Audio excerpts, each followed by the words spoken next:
What could possibly make a man with everything, a fortune, prestige, and the kind of power that bends the world to his will, turn his face away from a child who has nothing?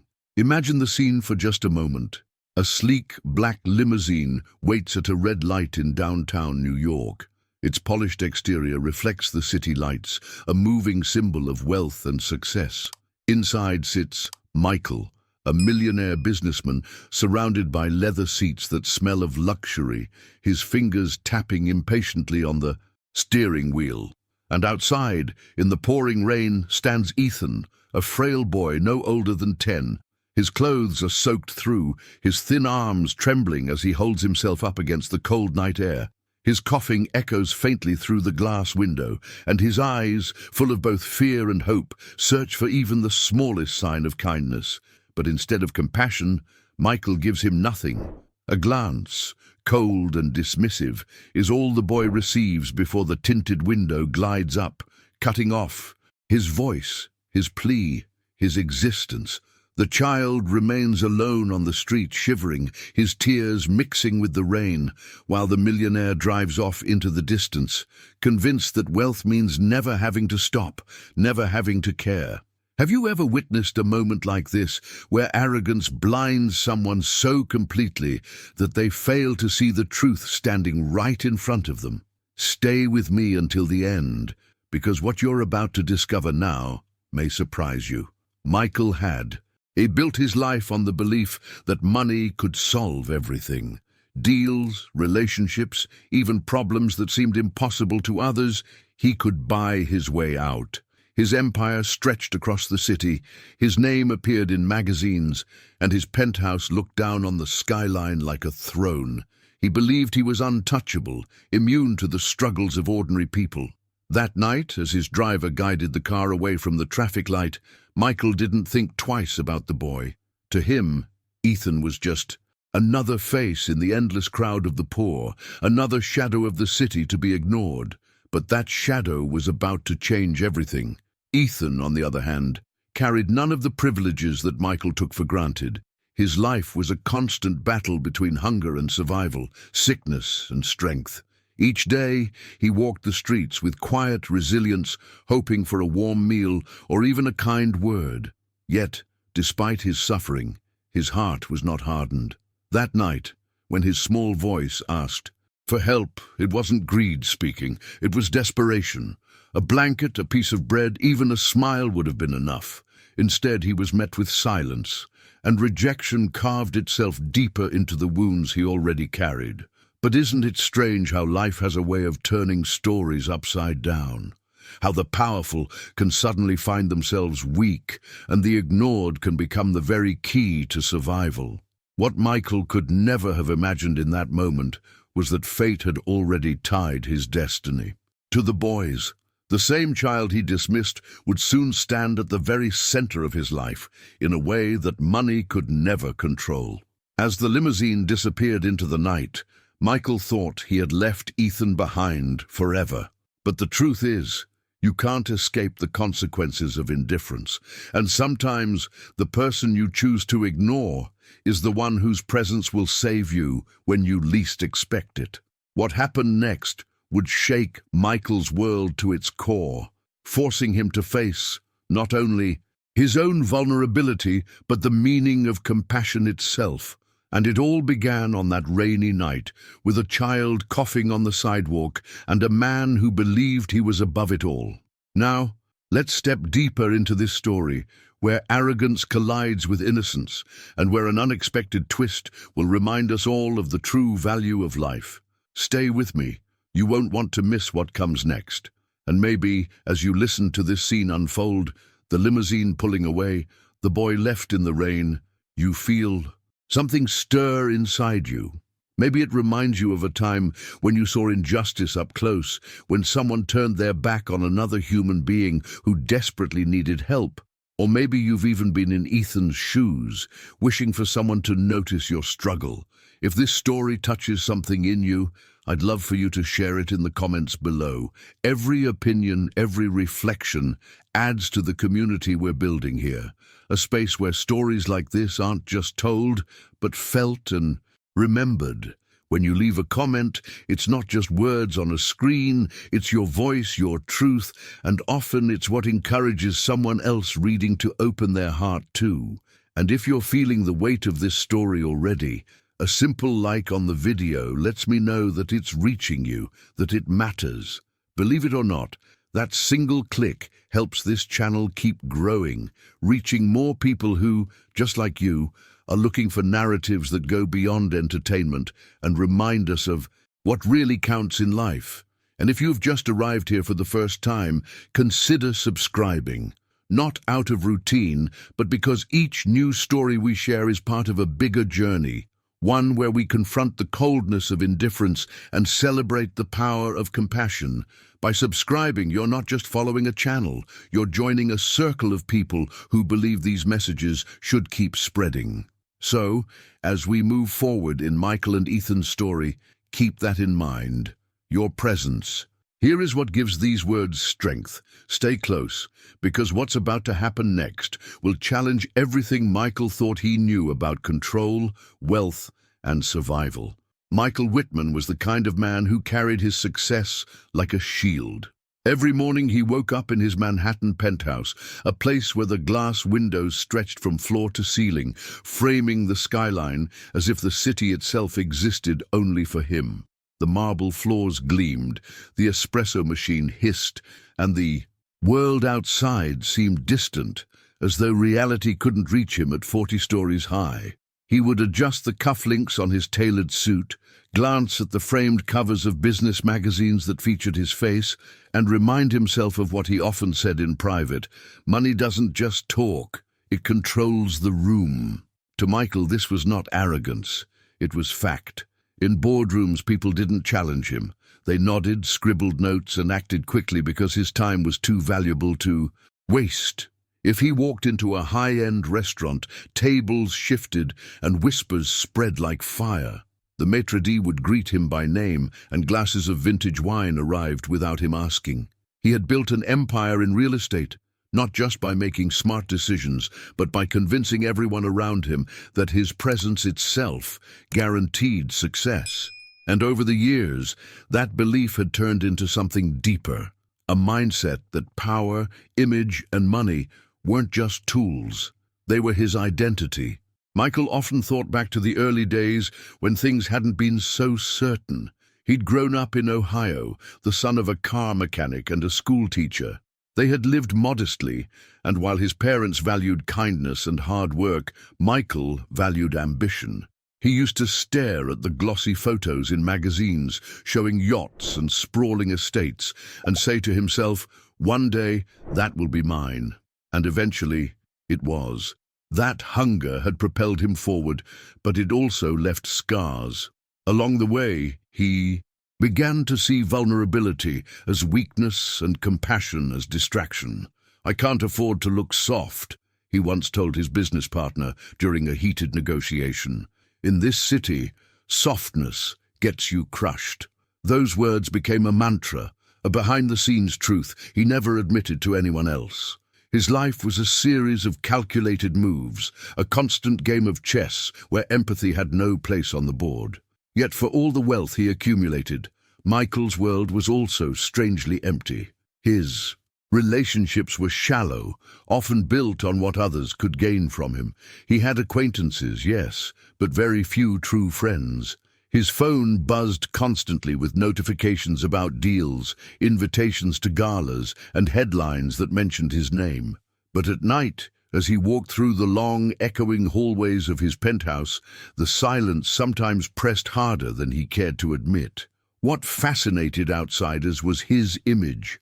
Michael was, to the public eye, the perfect example of transformation. The boy from a small town who became a millionaire in the heart of New York City. They didn't see the hidden truth, that his obsession with control, his belief that money could erase any flaw, had built walls around him so high that almost no one could climb over. When people asked him about charity or giving back, he would respond with sharp precision, "I already create jobs. Isn't that enough?" It was the kind of answer that made headlines sound polished, but left his critics whispering. Still, Michael never doubted himself. He considered empathy to be a luxury reserved for those who could afford to be naive. To him, kindness was a mask people wore until the world stripped it away, and so he chose to live without it, certain that coldness kept him strong. This decision shaped everything: how he spoke, how he carried himself, even how he looked at strangers on the street. That was why, on that rainy night, when he saw Ethan coughing in the shadows, his reaction was almost automatic.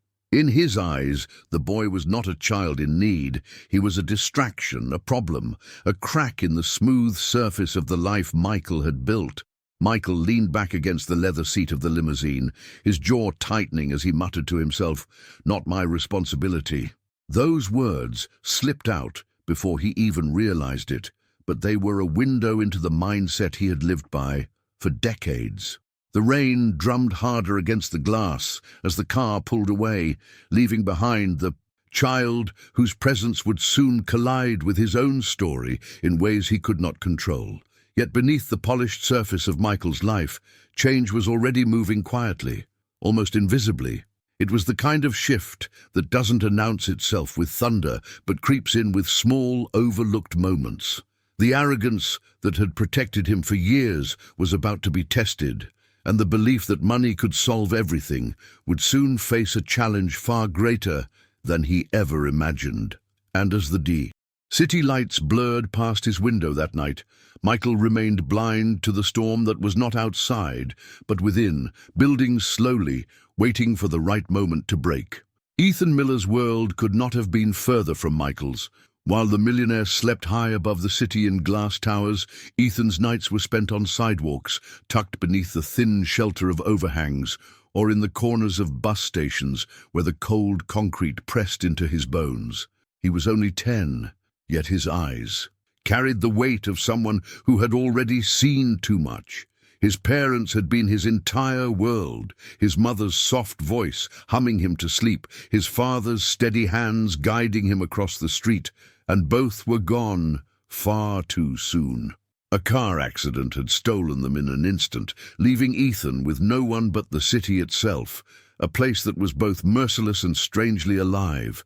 He wore clothes that were more thread than fabric now, the sleeves stretched, the shoes worn thin with holes that let the rain soak through. His cough had been lingering for weeks, a rasping reminder that sickness and poverty often walk hand in hand. Yet even as his body betrayed him, his spirit clung to a quiet kind of resilience. He never begged with anger, never shouted at strangers.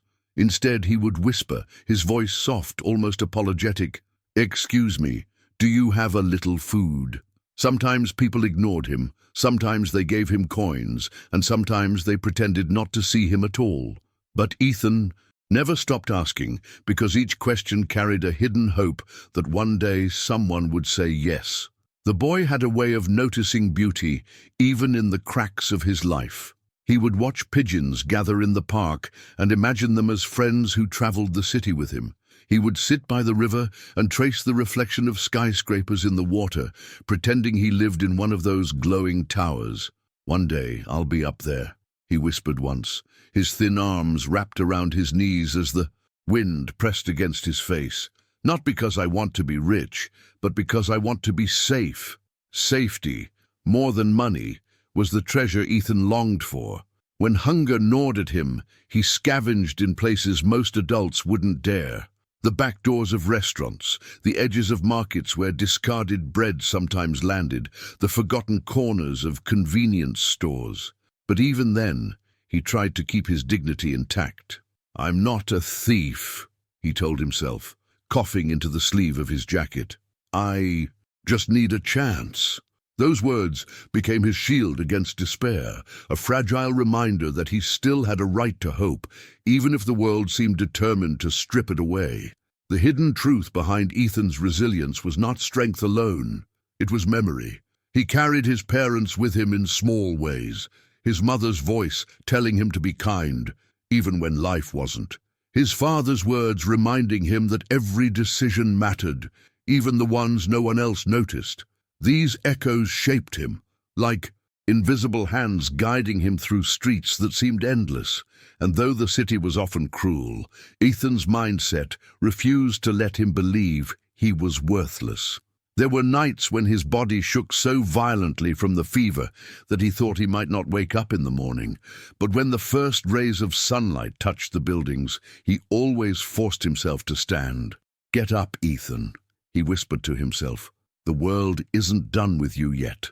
And in those fragile moments, a strange kind of courage bloomed, a courage that didn't roar, but persisted quietly, step after step. What makes Ethan's journey remarkable is not just the suffering he endured, but the innocence he managed to protect in the middle of it. He still smiled at strangers, still believed someone might notice him for who he was, and not for what he lacked. Even when people looked away, he kept trying, because deep down, he believed every story, even his, had the power to change. And though he didn't know it yet, his story was already weaving itself into Michael's, a collision of arrogance and humility, wealth and poverty, that would reveal just how much impact one fragile boy could have. That rainy night when the limousine passed him by, Ethan felt the sting of rejection sharper than the cold drops hitting his skin.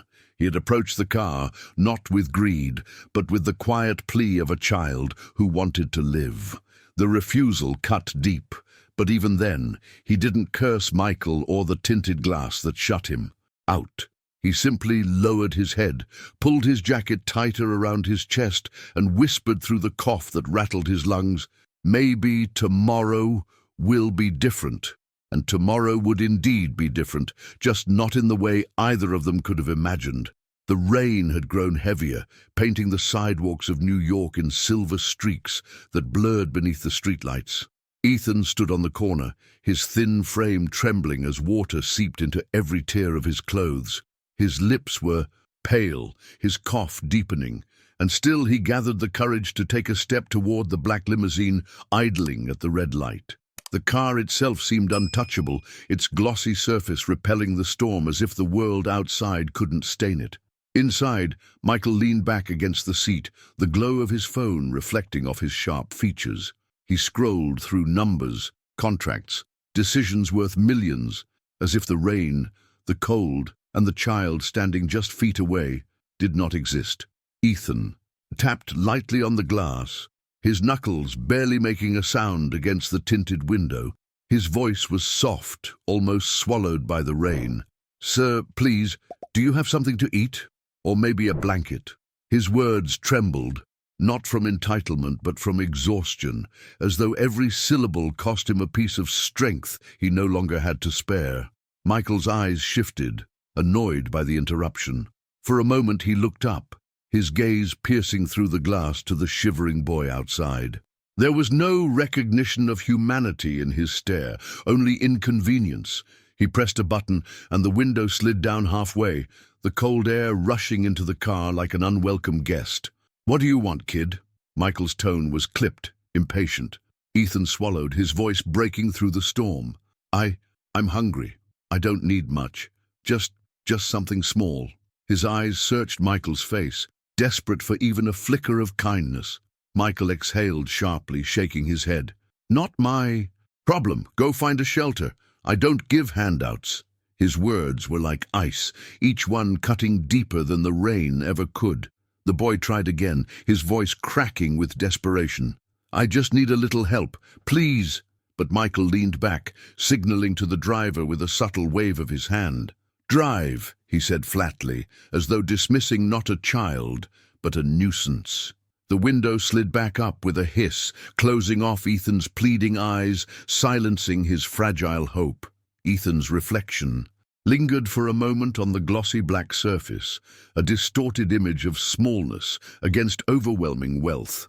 The limousine eased forward, its tires splashing through puddles, leaving behind only ripples in the water and a boy whose body now shook more from heartbreak than from cold.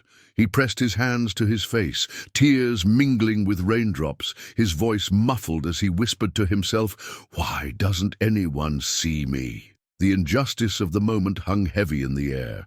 The contrast could not have been clearer. Inside, a man cocooned in wealth, calculating investments, surrounded by leather and warmth. Outside, a child stripped of everything, clutching nothing but the fragile thread of survival. This wasn't simply about hunger, it was about being unseen, about the hidden truth that society often chooses to look away from those who need help the most. For Michael, it was just another decision in a life built on dismissing anything that didn't serve his empire. To him, ignoring Ethan was no different than closing out an email or ending a call. But for Ethan, the impact was devastating. Each rejection wasn't just a no, it was a reminder that his life mattered less, that compassion was a luxury reserved for others. As the limousine disappeared into the blur of the city, Ethan sank down onto the curb, his body folding in on itself. The rain plastered his hair to his forehead, his cough echoing in the night. He pulled his jacket tighter, but it did little against the cold. His small chest rose and fell with uneven breaths, yet his eyes still searched the street, clinging to the faint belief that somewhere, somehow, someone might care. Michael, meanwhile, didn't look back. He scrolled once more through his phone, already returning to the numbers, the deals, the empire he believed defined him. But what he could not see, what he refused to imagine, was that the very child he had just rejected would soon become the key to a revelation that no amount of money could buy. The city moved on, neon lights flickering in the rain, cars rushing past, each moment carrying both men further along a journey that was about to intertwine in ways neither could predict.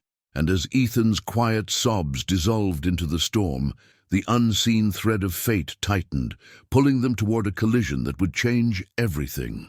Michael arrived at his penthouse that night, carrying the same certainty that had guided him for years, that nothing could touch him. The storm still raged outside, but here the glass walls of his home stood as proof that he had built a life far above ordinary struggles. He tossed his phone on the counter, loosened his tie, and poured himself a glass of expensive whiskey. The amber liquid shimmered under the soft glow of recessed lights as he raised it to his lips, muttering under his breath, another deal closed, another step ahead. To him, life was a series of victories measured in numbers and contracts. What he could not see was that his body had begun to betray him long before this night. For months, Michael had ignored the signs, the pounding headaches, the tightness in his chest, the moments of dizziness he brushed off as fatigue. He dismissed them with the same arrogance he used to dismiss people like Ethan. "I don't have time for doctors," he once said to his assistant. "Health problems are for people who don't control their lives." It was his mindset, denial disguised as strength, blindness masquerading as confidence. As he sank into the leather chair overlooking the city, he felt a sudden pressure, sharp, heavy, relentless, spreading across his chest. He tried to shift, convinced it was just stress, but the pain only deepened. His glass slipped from his hand, shattering on the floor, the sound echoing in the empty apartment. "No, not now!" he gasped, clutching his chest as his body betrayed him. The man who believed money could solve everything now found himself utterly powerless against his own heart. Michael staggered toward the door, desperate for help. The hallways of his building were eerily quiet, the kind of silence that made his footsteps sound heavier than they were. He pressed the elevator button, his vision blurring, sweat mingling with the remnants of rain still clinging to his coat. The doors opened slowly, painfully indifferent to his urgency. By the time he reached the lobby, his legs buckled beneath him. "Somebody help!" His voice cracked, weak, stripped of the authority it usually carried. But in that moment, he wasn't Michael Whitman, the millionaire. He was just another man collapsing in a place where no one cared who he was. The night staff looked up, startled, but didn't recognize him at once without his polished composure. He fell to the floor, the marble cold against his skin, his breath shallow. Panic rushed through his veins faster than the pain itself. For the first time, he realized that money couldn't buy him another heartbeat. The security guard fumbled with his phone, calling for an ambulance, but every second felt stretched, agonizing. Michael's thoughts spiraled. Flashes of his empire, the buildings, the boardrooms, the headlines, blurred into fragments that no longer mattered. "Is this how it ends?" he whispered hoarsely, his hand trembling as it reached out for something, anything to hold on to. There was no deal to negotiate, no assistant to fix it, no contract to sign. Just a man lying helpless on the ground, hoping a stranger might care enough to keep him alive. What was hidden behind his carefully built facade was now plain to see. Michael's decisions had always been about control, but in this moment he had none. His arrogance had given him power in boardrooms, but left him fragile in reality. This was the beginning of a transformation he could neither plan nor resist, a revelation written not in balance sheets, but in the rhythm, or lack thereof, of his failing heart. As the paramedics rushed through the doors and lifted him onto the stretcher, his mind flickered back to the boy in the rain, the one he had dismissed with a wave of his hand. Ethan's eyes haunted him now, not because of guilt alone, but because they reminded him of something he had lost long ago: humanity. The siren wailed as the ambulance sped into the storm, its red light slicing through the darkness, and though Michael's vision blurred, one thought pulsed louder than the siren itself: "I might not walk away from this." The city roared on outside, unaware of the silent battle. Inside his chest, his empire stood tall, his wealth untouched, yet none of it mattered as much as the fragile beat of his own heart. And somewhere in those same streets, drenched and shivering, the boy he had turned away was still fighting his own battle, one that would soon collide with Michael's in a way neither of them could foresee. The night was not done binding their stories together. The ambulance tore through the storm, sirens screaming as it carved a path across the slick New York streets. Michael lay strapped to the stretcher, oxygen mask pressed to his face, every breath shallow and uneven. His eyes darted between the paramedics above him, their voices urgent, clipped, speaking a language of numbers and vitals he barely understood. But before the ambulance arrived, before the flashing lights pierced the night, something unexpected had already shifted the trajectory of that moment. A shift carried not by wealth or power, but by the very boy he had turned away. It happened in the seconds when Michael had collapsed outside his building, the marble floor beneath him unforgiving. His driver had run inside for help, security hesitated, and time stretched unbearably. But across the street, Ethan had been curled up under the narrow awning of a closed store, his thin body tucked against the wall to shield himself from the rain. He had watched the limousine glide past him earlier, the rejection still fresh, yet his instinct wasn't bitterness. It was attention.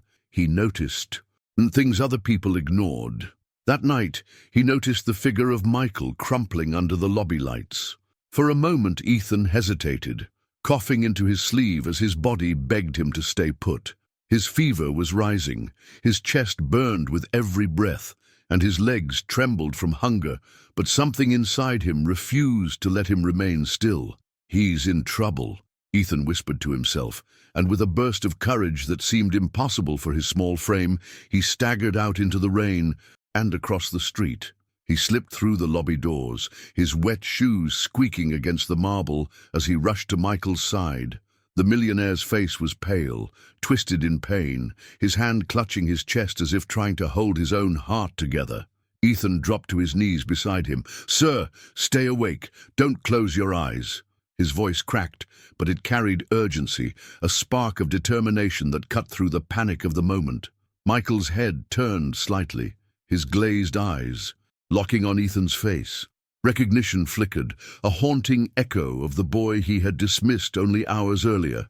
His lips parted, struggling against the mask of pain. "You..."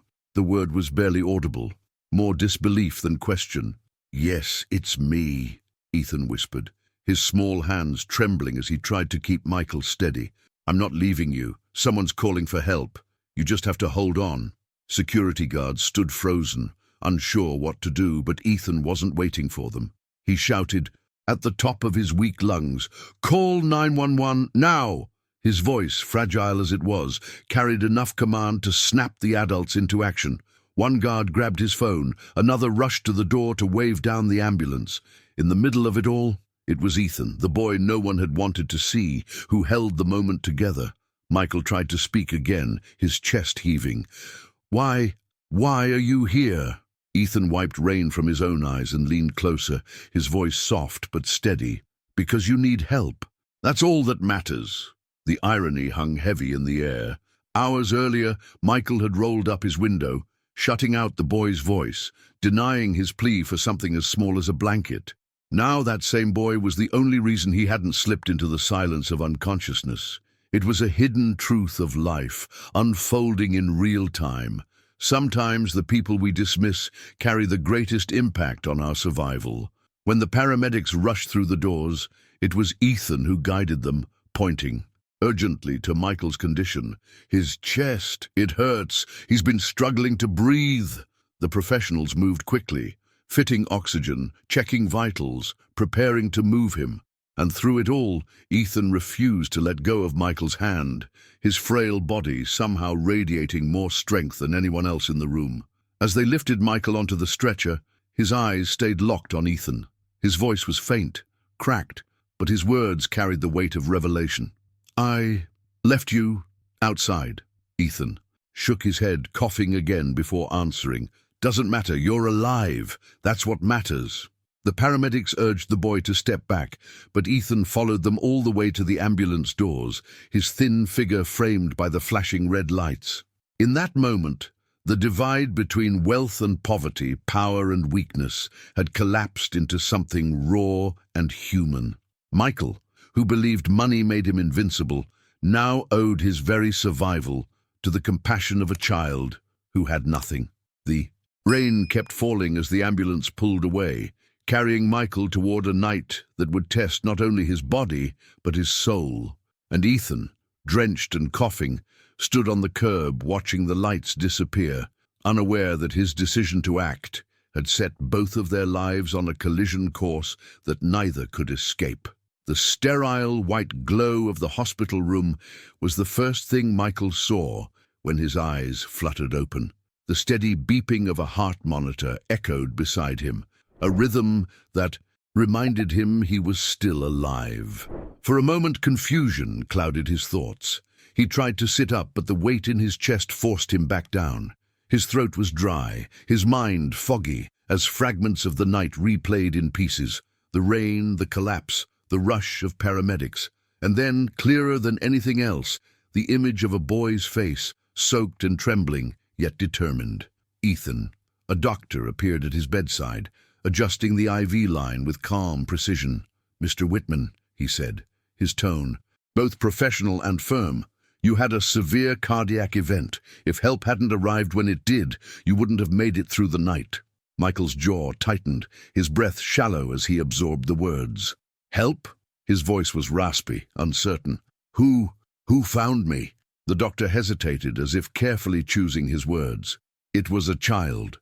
He was the one who called for assistance, kept you conscious until the paramedics arrived. Without him, I'm afraid you wouldn't be here." Michael's eyes widened, disbelief shadowing his face. A child? His mind immediately conjured Ethan's pale face in the rain, the same boy he had dismissed with nothing more than a roll of the window. "No, it can't be." "It was," the doctor confirmed, his voice steady. "We spoke to the building staff. They said the boy didn't leave your side until the ambulance took you away. He saved your life." The weight of those words pressed heavier than the pain in Michael's chest. Saved his life. The irony was almost unbearable. Hours earlier, he had told himself the boy wasn't his responsibility. He had dismissed Ethan as if he were invisible, and now that very same child was the reason his heart was still beating. It wasn't just a revelation, it was a fracture in the foundation of everything Michael believed about power, control, and worth. Michael turned his face toward the ceiling, his expression twisted with conflict. "Why would he do that?" he whispered to himself. His voice carried both anger and guilt, as though the kindness Ethan had shown was a debt he couldn't comprehend. "After what I did, why would he stay?" The doctor placed a reassuring hand on the rail of the bed. Sometimes compassion doesn't need a reason. He saw someone in pain, and he helped. Those words landed with the weight of truth, forcing Michael to confront the hidden emptiness of his own mindset. Memories crashed over him. The boy's plea through the rain, the desperation in his voice, the way Michael had looked. Away! He clenched his fists against the sheets, his chest heaving with something deeper than physical pain. Shame. For the first time in years, he felt it cut through him, sharper than any deal gone wrong, heavier than any financial loss. Closing his eyes, he whispered again, as though speaking to himself might make sense of the chaos inside. I turned him away. I told him it wasn't my problem. His words trembled, stripped of the arrogance that usually defined him. And still, he chose to save me. The doctor gave a final nod before leaving, allowing silence to fill the room. Alone, Michael wrestled with a truth he couldn't ignore. All the money, all the influence, all the carefully crafted power he had clung to had been useless in the one moment that mattered most. His survival had come not from wealth, but from the courage of a sick, hungry boy he had chosen to ignore. That realization didn't just unsettle him. It broke something open. It was as if the hidden truth of his life had been dragged into the light, exposing the emptiness behind the image he had built. The decisions he had made, the mindset he had lived by, all seemed suddenly fragile. What mattered now wasn't his empire or his reputation. It was the impact of a single human act of compassion that no amount of money could ever buy. Michael lay still, staring at the window as dawn broke outside, the city skyline glowing in soft shades of orange and gold. For years he had looked at that view with pride, as proof of what he owned. Now it looked different. The skyline wasn't his. It never was. He was just another man in the middle of it, fragile, mortal, spared only because of a boy who had nothing but a willingness to care. And as the sun rose higher, Michael knew his journey was no longer about contracts or wealth. It was about something deeper, something he had lost along the way, and perhaps, just perhaps, was being given the chance to find again. He closed his eyes, Ethan's face still vivid in his memory, knowing that this was not an ending, but the beginning of a reckoning he could no longer escape. The hospital smelled of antiseptic and faint coffee, a mixture of life and exhaustion that clung to every corridor. Michael, still pale from his ordeal, sat in a wheelchair as a nurse pushed him slowly down the hall for additional tests.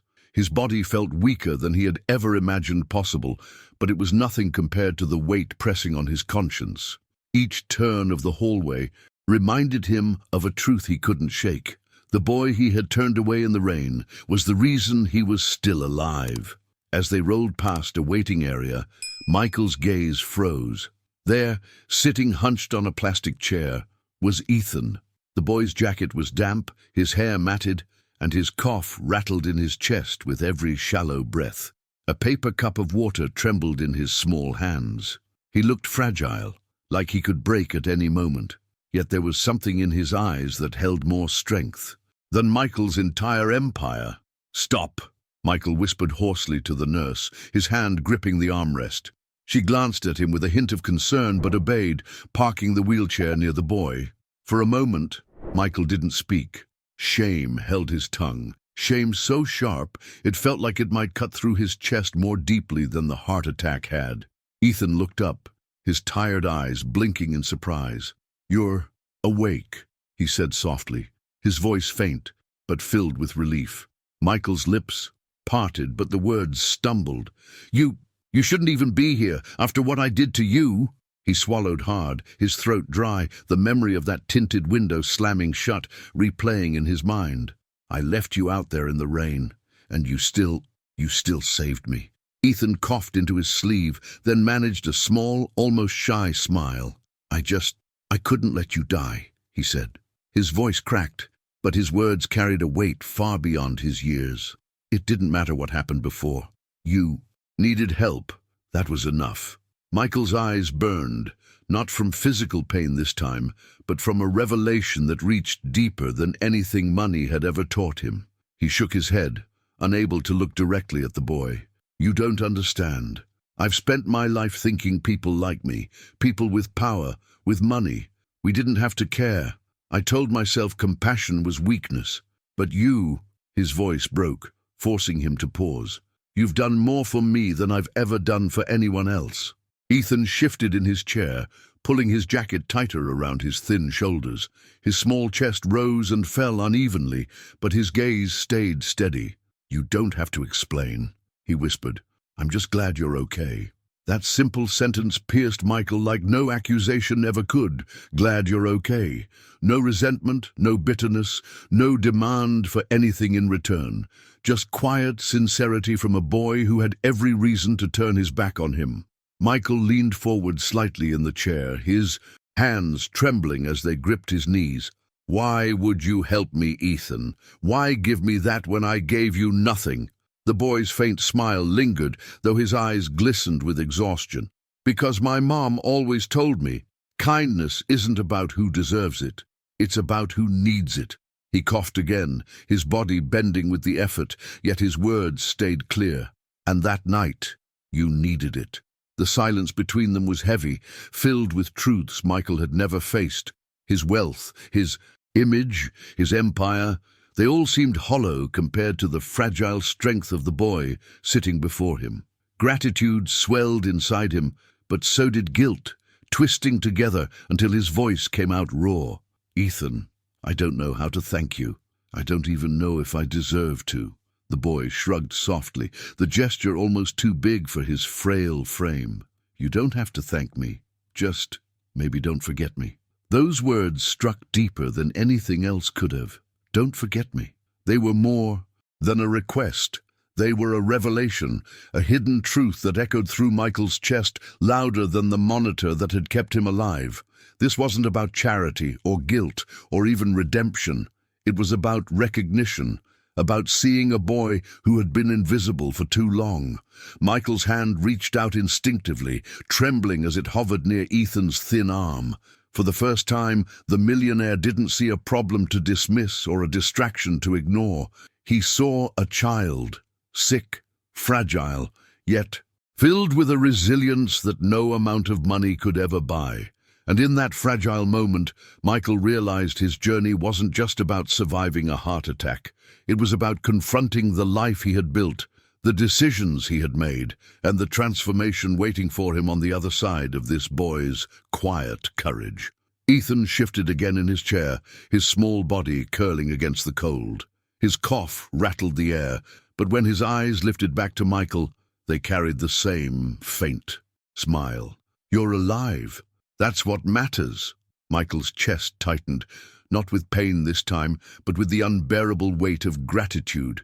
He opened his mouth to respond, to promise something he hadn't yet found the words for. And as the hallway filled with the distant echo of hospital carts and hurried footsteps, the fragile connection between a man who had everything and a boy who had nothing grew stronger, pulling them both toward a moment neither could avoid. The hours after that hallway encounter weighed on Michael in ways he hadn't felt in decades. Lying back in the hospital bed, the city skyline no longer looked like a prize, but like a mirror reflecting his own emptiness. Every sound of Ethan's cough echoed through his mind, refusing to let him return to the comfortable denial he once lived in.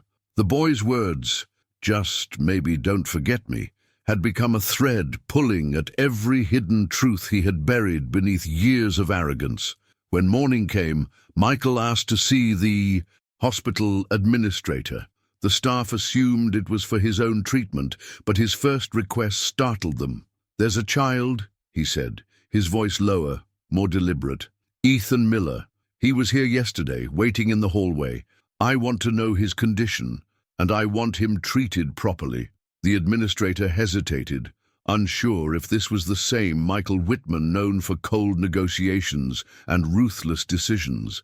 But Michael's expression left no room for doubt. Later that day, Michael found Ethan in a small observation room, sitting up on a narrow bed. The boy's cheeks were flushed with fever, an IV taped to his fragile arm. Still, when he saw Michael step through the door, he managed a faint smile. "You came back," Ethan said softly, his voice weaker than the night before. Michael pulled a chair close, lowering himself slowly, his body still stiff from recovery. "I didn't just come back," he said.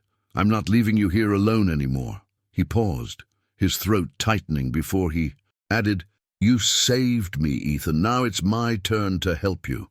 Ethan's eyes widened, disbelief flashing across his face. "You don't have to. I'm used to this. I've been on my own since—" His voice trailed off, and he looked down, as if ashamed to admit the loneliness that defined his days.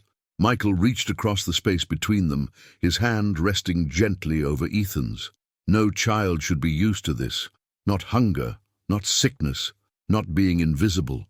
His voice cracked slightly, the weight of his own decisions pressing down. "I've spent years pretending people like you didn't exist. That ends now." The boy's lips parted as if to respond, but a cough stole his breath. He gripped the blanket, his small body trembling, and when he finally looked back at Michael, his eyes were glassy. "Why? Why would you care now?" Michael's chest tightened. "Because I was wrong," he admitted, the words heavier than any confession he had ever made in a boardroom. "I thought power was about control. I thought money made me invincible.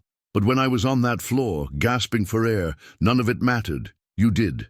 You, sick, hungry, ignored, were stronger than me. Stronger than all the walls I built." Ethan blinked, his lashes wet, his silence saying more than words could. From that day forward, Michael's decisions took a new shape. He arranged for Ethan's medical care, demanding the best specialists and treatments. He sat beside the boy through long tests, bringing books and telling him stories of his own childhood, the small-town boy who once dreamed of the city. "I thought success was about leaving that behind," Michael said one evening, watching Ethan fight sleep. "But maybe real success is remembering where you came from." When Ethan was strong enough to walk again, Michael offered him something no one else ever had: shelter. Not a temporary bed, not a fleeting act of charity, but a home. At first, Ethan shook his head, unsure if he could trust such a promise. "People say things," he whispered. "Then they leave." Michael's hand tightened gently on his shoulder. "I'm not leaving," he said firmly. "I can't change what I did that night in the rain, but I can decide who I am now." Those words marked the beginning of a transformation more powerful than any deal Michael had ever struck. The man who once measured worth in skyscrapers and contracts now found it in the laughter of a child who slowly began to believe he was no longer invisible. And though guilt still lingered, hope began to take its place, reshaping Michael's heart with something he had long forgotten: compassion. The world outside continued with its noise and ambition, but behind the walls of Michael's home, a quiet journey had begun. One man's redemption, born from the courage of a boy he had once ignored, was unfolding into something neither of them had expected. And as Ethan's health began to improve and his smile grew less faint, Michael understood that this wasn't charity. It was family, the kind he never thought he'd find again. But even as their bond deepened, the impact of that night in the rain was far from over. Life had more revelations in store, and the true weight of Michael's transformation was only beginning to show. Michael's penthouse no longer felt like the untouchable fortress it once was. The glass walls still framed the city in all its restless glow, but he no longer looked at the skyline as a trophy. Instead, he saw it as a living reminder of how fragile life really was, and how quickly everything he thought mattered could vanish. What gave that view meaning now wasn't the height of his success, but the boy who sat beside him, a blanket wrapped around thin shoulders, a smile flickering faintly across his face. Ethan had changed more than Michael's daily life. He had changed his heart. The man who once dismissed kindness as weakness had discovered that the strongest moments of his journey were born not in contracts or boardrooms, but in a hospital hallway, in a cough-filled whisper, in the quiet courage of a child who had nothing yet gave everything. It was a hidden truth Michael had avoided for too long. The people we ignore often carry the power to reveal who we really are. Looking back, he could still hear Ethan's voice when the boy had leaned against him and said, "I just couldn't let you die." Those words had carved a scar and a salvation all at once. They were proof that compassion has no price tag, that its impact reaches further than wealth ever could. Michael's millions hadn't saved him. A sick, hungry 10-year-old had, and that revelation reshaped everything he believed about strength, value, and success. Michael would sometimes admit quietly, "I thought I was building an empire, but what I was really building was a prison of glass and steel." The confession didn't come with bitterness. It came with clarity, with the weight of a man finally seeing behind the scenes of his own life. What set him free wasn't another deal, but the decision to open his heart. The moral was as simple as it was profound. True wealth isn't measured in bank accounts or towers that touch the clouds. It is measured in compassion, in the choices we make when no one is watching, in the way we treat those who can give us nothing in return. Ethan reminded Michael, and through him anyone willing to look deeper, that generosity is not a transaction, it is a transformation. And perhaps the most humbling part of this journey was the reminder that salvation often comes from unexpected places. The boy Michael had once left crying on the street became the boy who gave him back his life. Injustice turned to redemption, rejection turned to belonging, and arrogance gave way to humility. It was the kind of revelation that doesn't fade with time, but lingers, reshaping every decision that follows. So, as Michael stood one evening with Ethan by his side, watching the city lights flicker like 1,000 beating hearts, he finally understood that the most powerful impact we leave behind is not written in headlines, but in the lives we touch. And sometimes the very ones we fail to see are the ones who teach us how to truly live. The story of Michael and Ethan did not end with survival. It began there. What came next was not about fortune, but about family, not about empire, but about empathy. Because in the quiet truth of life, wealth fades, power shifts, and appearances crumble. But compassion, the kind that comes from a boy in the rain, has the power to change everything. And if you've walked with me all the way to this moment, maybe something in this story spoke to you too. If it did, leave me a little sign down below. Write, "I'm with you until the end," or "This message was for me." I'd love to see who felt the weight of this journey as much as I did. And while you're here, tap that like button. It's a simple way of saying this kind of story matters, that it deserves to keep being told. If you want to stay close and hear more stories like this one, consider subscribing. That way each new chapter finds its way straight to you. And don't go just yet. There's another video right here that complements this story beautifully. Click and continue with me there. The next part of this journey is waiting for you.